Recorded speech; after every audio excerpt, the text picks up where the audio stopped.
Alunos, vamos começar aqui então com algumas definições, tá bom? Então, quando eu falo para vocês assim, altura uterina, o que significa altura uterina? É a medida feita com uma fita métrica que acompanha o desenvolvimento da gravidez, tá bom?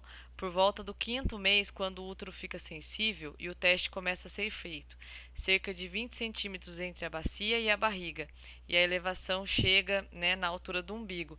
Tem um videozinho curto que eu posso mandar o link para vocês no Whats para vocês estarem vendo como é feito, né, a medição da altura uterina, tá bom? A miniocentese, tá? O que é a miniocentese? É o exame que recolhe o líquido amniótico da placenta para investigar possíveis alterações de cromossomos, como a síndrome de Down e outras doenças, né, de origem genética. O teste é recomendado em casos específicos e só pode ser realizado após a 16ª semana de gestação, ok? Então, a minio, tá? Vem de líquido amniótico, a miniocentese, tá?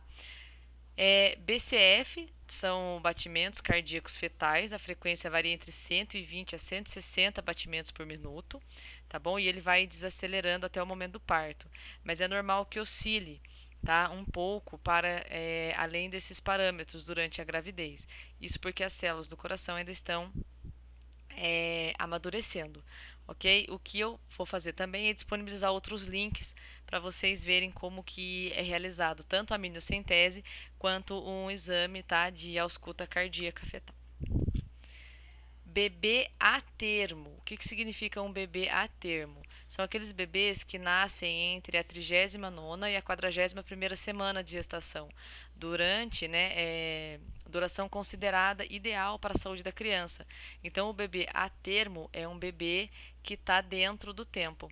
Até pouco tempo, os nascimentos entre a 37ª e a 42ª semana eram considerados a termos, mas o período foi revisado porque os bebês que nascem na 37ª e 38ª semana, embora eles não sejam prematuros, eles costumam apresentar algumas complicações, tá bom? Por isso que houve essa revisão aí do período de nascimento para eu poder falar que o neném é a termo. Até então, o que a gente ouve, né, popularmente falando, é que o bebê nasceu de tempo. Ah, fulano nasceu de tempo. Ah, como assim de tempo? Nasceu no tempo certo, né? A gente escuta, né, as pessoas falando assim: "Ah, meu bebê nasceu de tempo. O bebê da fulana nasceu de tempo". Na verdade não é de tempo, tá? É a termo, né? E não prematuro, tá bom? Bebê defletido. Quando o feto está na posição correta, que é a posição cefálica, tá? De cabeça para baixo. Mas o queixo está erguido para cima, tá? Como se o bebê estivesse olhando para o chão, tá bom? E não para a direção do rosto da mãe, que é o que deveria ser, tá bom? A inclinação pode ser leve e não impedir a saída do canal da vagina, mas se a cabeça estiver muito virada, a cesárea pode ser necessária, ok? Então, o bebê defletido, ele tá numa posição que tecnicamente seria correta, mas por conta da posição do rostinho do neném, ela não é viável, tá bom? Bebê pélvico ou córmico, tá?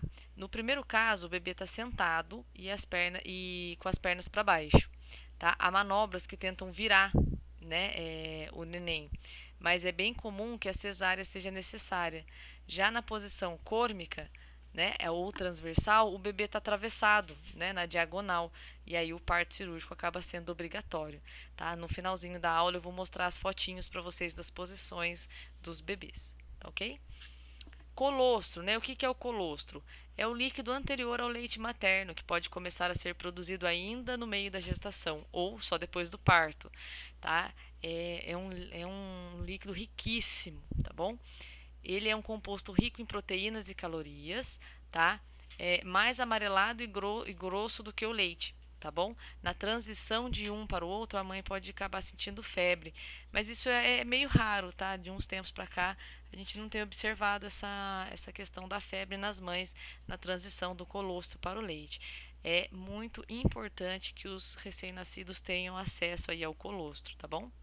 DPP é a data prevista para o parto, tá bom? É o cálculo, né? Soma 40 semanas a data da última menstruação. Um truque que funciona é subtrair 3 meses dessa data e acrescentar 5 dias. Por exemplo, se a menstruação foi até dia 17 de abril, a previsão do parto é para 22 de janeiro. Isso tem um videozinho exclusivo para ensinar vocês a calcularem a data provável de parto, tá ok? Fórceps, instrumento usado no parto para auxiliar quando só falta o empurrão final, tá? O fórceps de alívio, ou para virar a cabeça do bebê que não está posicionado corretamente. Esse, né, chamado de fórceps de rotação, oferece um risco maior de laceração e pode ser substituído por um extrator a vácuo. Eu coloquei aqui o termo fórceps porque pode ser que vocês ouçam ainda falar que determinadas crianças nasceram por fórceps, tá? Mas não se preocupem com relação a se vocês vão vivenciar isso, porque ele está em desuso, tá ok? Ele está sumindo aí dos partos. Ainda é visto, infelizmente, mas ele está cada vez mais sumindo dos partos. Hiperêmese gravídica, tá? Quando o enjoo ocasional do início da gravidez se transforma em vômitos excessivos. Então, êmese é vômito, né? Nós sabemos que esse termo técnico é para vômito. Hiper, muito, né? Então, hiperêmese gravídica é quando a questão dos vômitos acabam sendo demais, tá? Condição que demanda atenção médica. O quadro pode provocar desequilíbrio no nível de minerais no sangue e até exigir internação, tá bom? Então não é frescura da grávida não, a gente precisa ter atenção aí com relação aos vômitos. Insuficiência istmo-cervical, também conhecida como insuficiência do colo uterino. Né? O colo uterino, que liga o útero à vagina, deve estar fechado para segurar o bebê, mas acaba cedendo com o peso da placenta e pode provocar um aborto espontâneo tardio ou um parto prematuro, tá bom? Nidação, como nós falamos na outra aula, né? Quando o embrião se fixa na parede do útero para se desenvolver. O processo que costuma ocorrer aí até a terceira semana de gestação pode causar um pequeno sangramento, tá? E leve desconforto, mas é tudo normal. Ocitocina é o hormônio produzido no cérebro que auxilia as contrações uterinas. Cérebro de forma genérica, tá, gente? Vocês podem revisar isso em anatomia. É uma glândula específica que produz a ocitocina, tá ok? Ela ajuda no trabalho de parto e também trabalha na liberação do leite materno. Depois do nascimento, ajuda o corpo da mãe a entrar em forma novamente. Quanto mais amamentação, maior a produção da substância, tá? Placenta prévia, quando a placenta se fixa na parte inferior do útero, tá? Mais perto do colo. A condição é rara, mas é bem perigosa. O aumento do risco de partos prematuros e sangramentos, tá? Mulheres com placenta prévia devem ficar em repouso e se submeter à cesariana para minimizar perigos, ok? Peridural é um tipo de anestesia utilizado em partos normais e cesáreas, tá? Aplicada na região inferior das costas, a mãe perde a sensibilidade apenas da cintura para baixo. Como demora um pouco para fazer efeito, um catéter faz com que a anestesia seja administrada continuamente ou em doses espaçadas. Tem um videozinho para mostrar para vocês também com relação a isso, tá? Vou disponibilizar o link no grupo. Perímetro cefálico, tamanho da circunferência da cabeça do bebê, tá? São considerados casos suspeitos de microcefalia quando o cérebro é melhor do que deveria. Meninas com perímetro cefálico igual ou menor a 31,5 centímetros e meninos 31,9. Vocês podem pegar uma fita métrica na casa de vocês e verificarem, né? Fazerem um círculo com a fita métrica nessa medida, tá bom? Para vocês terem mais ou menos uma ideia do que é. Pré-eclâmpsia são picos de aumento de pressão arterial durante a gravidez, que, se não controlados, levam à eclâmpsia, tá? Propriamente dita, condição que põe em risco a vida tanto da mãe quanto do bebê. É preciso tomar medicamentos e fazer um acompanhamento rigoroso, né? Então, muito cuidado, né, com a questão, né, da pressão alta nas gestantes, ok? Puerpério são os primeiros 40 dias de vida do bebê, tá? É um período de adaptação para a mulher tanto fisiologicamente como o corpo retornando à sua forma anterior à gestação, psicológicas, mudanças no cotidiano e os cuidados com o recém-nascido, tá bom? São aí aqueles 40 dias que, né, a nossa avó fala que é o resguardo, tá bom? A RAC, né, é também um tipo de anestesia, tá? Também tira, né, a sensibilidade da cintura para baixo, né, do corpo da mãe, tem efeito instantâneo, pode ser administrado no parto normal ou cesárea, né, em momentos de dor aguda.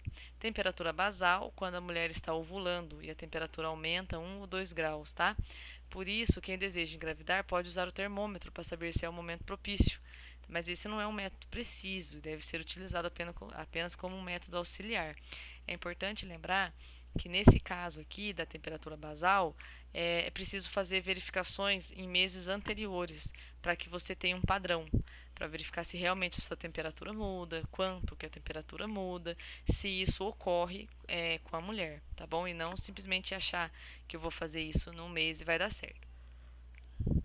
Translucência nucal, medida, né, da quantidade de líquido da nuca do feto no primeiro trimestre da gravidez, durante o primeiro ultrassom morfológico.